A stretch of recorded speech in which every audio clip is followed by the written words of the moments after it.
Welcome back to the channel. My name's Adrian, and today I'm taking a look at the Vaelorian Codex number 2 for the amazing Ker Nethalas, which is now my go-to solitary dungeon crawl game. Yeah, it is. You can do it in co-op, but I don't really have anyone in the house that I can play this with, so it just allows me to go around dungeons and experience all that using the D100 system. So if you're used to things like sort of Warhammer, that sort of thing, D100 roll under. So I'm not going to go through the rules, how the rules work through any of this video. I will put a link at the end of this video to my review of Ker Nethalas, which will take you through sort of how you play it. I intend to do some sort of live plays at some stage as well for this. So yeah, Zine 2, so you will need a copy of the core rule book for this. This is not a standalone book. And so yeah, where can you pick up this zine? So here we have, it's on Drive for RPG. You can pick it up in PDF copy, or you can get a softback copy, which you should be able to see here, as well as a PDF copy. It comes in at 55 pages. So this one, I think, is the largest out of the other one. We're currently at gold seller, which is amazing to see. So what does it offer? This is the one that's got the most rules in it. So it's got some new combat tables, criticals, fumbles, creature modifiers to make them more interesting. So again, more is always better when it comes to this. Some persistent domains. So these are some rules that allows you to go back, and if you've died on previous dungeons, or you've kept, you're keeping the ones that you're using, and you want to reshoot them, you can do this again. And then you've got this wonderful Bleak Domain, which is a more experienced level sort of mini adventure, which you've got to have done at least 5 domains to get onto, and it's got 9 unique endings. So I'm going to have to be very careful when I show this one. There will be some accidental spoilers as we go through. Obviously, this is, I always sort of go, if you're a player, but you're going to be the player because you are the player and the game's master. This is a solo game. So I'm sorry if I kind of spoil something, but I'm not going to sit on pages for very long. If you do pick up this copy, please do consider using my affiliate link. For full disclosure, I did not pay for this. I did a recent review with Alex, and if you haven't watched it, go and watch it, because this shows sort of more of where Ker Nethalas is going on, the other things that he's building for this incredible world. Again, I'll link that at the end of the video as well. But he was kind enough to actually send me the copies. But yeah, if you do, please do consider using it, because any money that I generate off the affiliate link, I then put back into more reviews for the channel. Okay, so let's get over and look at the front cover of the book, which is this really unique looking Cyclops creature. All the artwork for Ker Nethalas is amazing. It's the same artist throughout, which I found out when talking to Alex, and he uses Jose Antonio, and I stopped going after that. I think it's Herrero at the end, but one of the reasons for the slight delays in some of these books coming out is because he's waiting for Antonio to finish, and rightfully so. It just gives it that wonderful, you'll see as we go through the zine just how amazing his artwork is. So this is 2. There are currently 3 out. I have done reviews of the other 2 as well. It's all written and designed by Alex himself. So we've got the initial part of the book is tables of optional rules. We've then got some creature combat tables, all hyperlinked, creature modifiers, persistent domains. This is then going back. And then we've got this bleak hold. So what's that, 20, so 30 pages of the book. So more than half of the book is this adventure, which I'm going to try and not spoil, because, say, it's a single player game, so you don't kind of want me to spoil things. But let's start with the new rules, because, well, it's the start of the book. So we've got combat criticals and fumbles. So a roll of 100 now will always... So obviously with all these rules, you can have as many of them or not. I like to throw them all in, because to me, more's better. I think one thing we might actually see Alex do at some stage is a full book of this with all the new rules in. I'm sure that'll be coming at some stage, but that'll be quite nice. But yeah, so 100 is always going to be a critical fail, regardless of what happens. If the defender fumbles while it's been attacked, the attack becomes a critical hit. If the defender fumbles and the attacker misses, the attack turns into a regular hit. So again, it's just going to speed up combat. It's pretty much how I play it, without the additional fumbles and criticals, which is, I think, is a really nice option here. Crafting lockpicks. So if you've got the first book, the first zine, then it brings in doors. And obviously, you're going to need more lockpicks. So there's a way of generating more lockpicks here.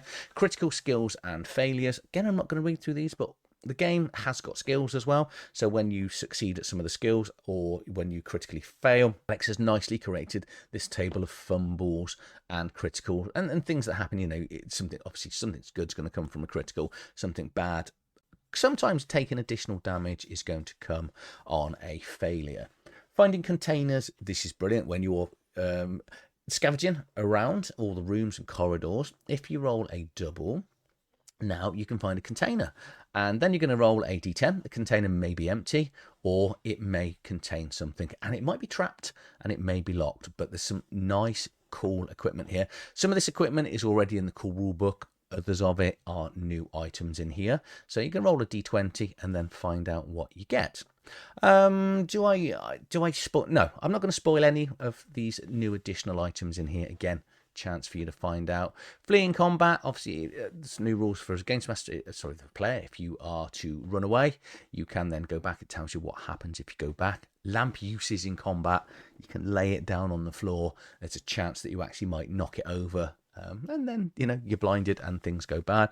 Resistance versus vulnerability, it just sort of clarifies that rule, because there's some sort of domain powers that are going to make characters resistant and vulnerable, and it just explains how that works. And violent swing, this is a good one. If you want to take an additional standard action, get yourself 5 exhaustion and you get to go again.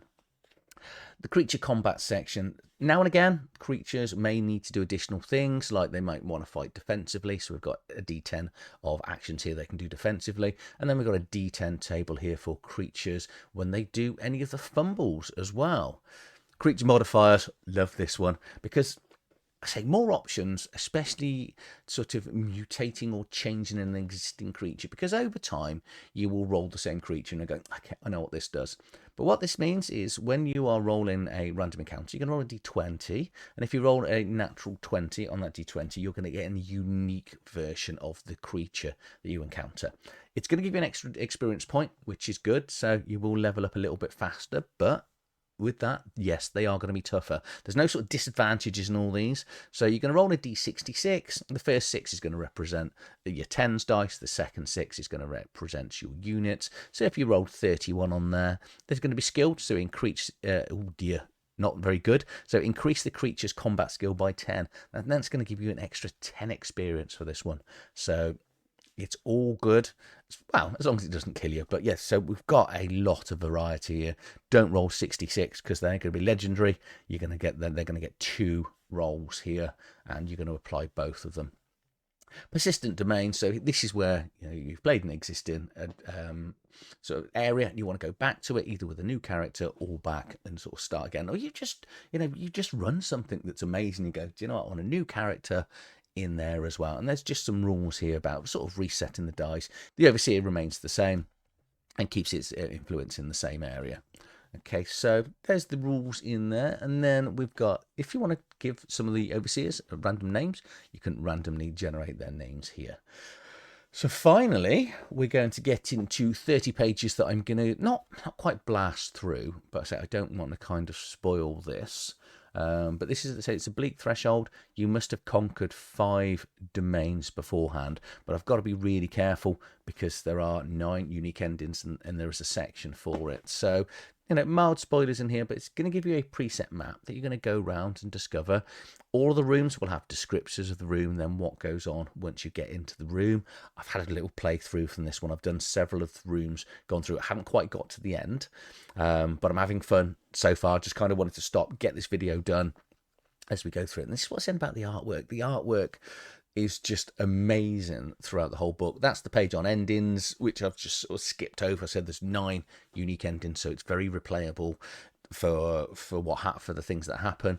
And then we've got what we've got 1, 2, 3, 4, 5, 6, 7 new creatures, as well as an overseer and a creature that is the same level as the overseers. Because obviously the main reason you can notice they're overseers is they're using a d6 action, ignoring the stats. They get more variety, and they do get artwork in there as well. And then finally we've got this Aurelius, the Undying, which is your main antagonist right at the end. Okay, Zine 2, what do I think? Well, I've got all 3, and I think they are equally as good. I know that's really real fence sitter. I love this one, and I said this about all of them, and you kind of need the lockpick rules for room 1, because the doors is the things they just kind of slow me down. So I'm not that fussed about doors, but obviously if you're going to put doors in, then you need the lockpicks. The container bit is really good. It's just offering more equipment, more things to find. Some of those books and stuff that you can find, I'm trying not to sort of spoil it too much, are really good and interesting. You've got some amulets in there and some additional gear, which is always good to go and find. The critical success and failures, I think this is really good because it's going to help players, because sometimes, unless you're an experienced games master, you don't really understand how to apply criticals and failures all the time.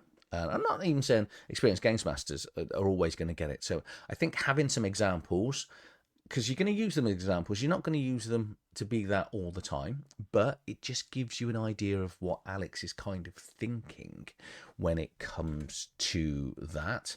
You know, the D100, the fumbles, the opposed attacks still doing hit when your opponent is fumbling or failing.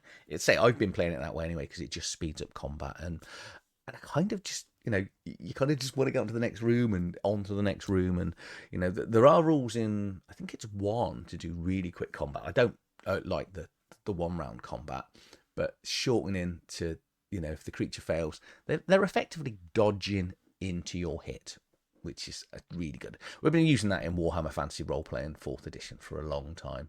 So, yeah, creature modifiers, brilliant. I just do really enjoy anything that changes. And say I'm halfway through the adventure's good. I kind of say stop, want to get the video going, get this recorded, because I kind of don't want to get to the end and go because I'll accidentally spoil something. But brilliant. Say all 3 of them are really good zines. Add a load more. I do think I'd like to see a combined book at some stage, but I suppose Alex needs to get to the end of how many zines. I don't know how many more he's got in him, but yeah, they are all really good. And if you are going to pick this up, please do consider using my affiliate link. I said I didn't pay for this. Alex was kind enough to send it to me, but anything that's generated on there just goes back in to buy more books for the channel.